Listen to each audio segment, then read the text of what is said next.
ថ្ងៃនេះផ្លែកទៀតហើយបងប្អូនអរគ្នាបាទថ្ងៃនេះគឺខ្ញុំប្រមូលប្រពន្ធនិងកូនខ្ញុំមកទាំងអស់គ្នាតែម្ដងបាទគឺយើងធ្វើមកជូរញ៉ាំជាមួយនឹងទឹកប្រហុកបងប្អូនអរគ្នាបាទឥឡូវនេះយើងកុំឲ្យខាតពេលយូរពុកម៉ែបងប្អូនអរគ្នាបាទទៅទស្សនាពីរបៀបដែលខ្ញុំធ្វើទឹកប្រហុកទាំងអស់គ្នាតែម្ដងបងប្អូនអរគ្នាបាទតោះសួស្តីបងប្អូនទាំងអស់គ្នាចាថ្ងៃនេះខ្ញុំមកចិញ្ច្រាំប្រហុកដើម្បីយើងហូបជាមួយនឹងម្ជូររបស់យើងចាហើយនេះយើងចាប់ដើមចិញ្ច្រាំបងប្អូនចាបងប្អូនទាំងអស់គ្នាយើងចិញ្ច្រាំឲ្យម៉ត់ហើយយើងដាក់ស្ករអីខាងក្រោយណាបងប្អូនចាបន្ទាប់មកយើងមកដាក់ខ្ទឹមរបស់យើងដាក់ណាបងប្អូនចាដាក់ចិញ្ច្រាំជាមួយគ្នាទៅមិនឲ្យម៉ត់ណា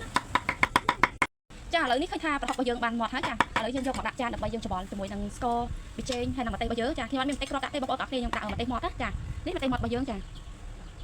ករយើងឲ្យផ្អែមតិចណាបងប្អូនចានេះយើងធ្វើការច្របល់ជាមួយស្ករមុនណាចាយើងច្របល់វាឲ្យវាបែកចូលគ្នាហ្មងបងប្អូនទាំងអស់គ្នាចាបន្ទាប់មកយើងមកដាក់ប៊ីចេងរបស់យើងរួចមកយើងដាក់ម្ទេសចាម្ទេសហុយនេះខ្ញុំលីងរួចម្សាហើយចាយើងលីងហើយយើងយកមកបុកបន្ថែមទៀតណាចាយើងដាក់ម្ទេសហិលចាទឹកប្រហុកនេះយើងដាក់ម្ទេសហិលអត់ឆ្ងាញ់ទេបងប្អូនទាំងអស់គ្នាចានេះម្ទេសរបស់យើងដាក់មកល្មមđểយើងហូបបានចាឥឡូវយើងមកបន្ថែមទឹកបន្តិចដើម្បីឲ្យវារីងរាវបន្តិចណាចានេះយើងដាក់ទឹកបន្ថែមដើម្បីកុំឲ្យវាកកពេកចាបងប្អូនទាំងអស់គ្នានេះធ្វើរួចរាល់អស់ហើយចាហើយមើលទៅទំនោរបងប្អូនសិតតែម្ទេសចាបងប្អូនទាំងអស់គ្នាឥឡូវនេះយើងរៀបចំរួចរាល់អស់ហើយចាឥឡូវយើងមកចាប់ដើមហូបម្ជូររបស់យើងបងប្អូនចានេះចាប់ដើមដំបូងយើងមកហូបស្វាយមុនចាហើយបងប្អូនភាគច្រើនឃើញគាត់កាត់វីដេអូកាត់យប់រហូតអញ្ចឹងហើយក៏ខ្ញុំស្រកទឹកមាត់អញ្ចឹងក៏យើងមកសាធ្វើម្ជូរហូបម្ដងណាបងប្អូនទាំងអស់គ្នាចាតែត្រាំចារសជាតិវាមានជូរអែមចាត់បាទជូរចាត់ចាយើងជ្រូកចុងឥឡូវចាញ់ប្រពន្ធបងបាទខ្ញុំកំពុងហៅប៉ាបងប្អូនចាឥឡូវយើងមកហូបម្ដងយើងម្ដងចាផ្លែណូបងប្អូនអរគ្នាបាទតាមនិយាយបងប្អូនអើយយើងហៅប៉ាកូនរំខានទៅចង់ឲ្យយកទៅបានធ្វើវីដេអូនេះចូលទៅបងប្អូនកូនរំខានទៅដាក់ឡើងថតវីដេអូដែរចានេះគ្រាប់របស់យើងអូកាត់យកចង់ឲ្យយើងនិយាយពីកាពះខ្ញុំចង់លោតចេញពីក្នុងពោះហើយចាឥឡូវយើងមកសាធ្វើហូបម្ដងបងប្អូនតែខ្ញុំហូបនេះកាត់ថ្ងៃណាបងប្អូនកាត់យកវិញពូសម្រាប់ទៅអញយ៉ាងចានេះដាក់យើងពេលនេះខ្ញុំជុំដែរចានេះរហងថ្ងៃណាទៅនេះបងប្អូនអត់មានធ្វើអត់ថាហូបអីបាទយើងអត់មានលុយមានតែសេរីទឹកប្រហុកជូរស្វាយជូរ7ជូរអីទៅបាទជូរកាក់ហ្នឹងតែលេងទៅអត់ដល់បណ្ដោមាត់ទេបងប្អូនចាអានេះផ្លែគេហៅផ្លែខ្លាំងបងប្អូនចាផ្លែខ្លាំងជិះដល់បងប្អូនអើយបាច់ញឹកចាយ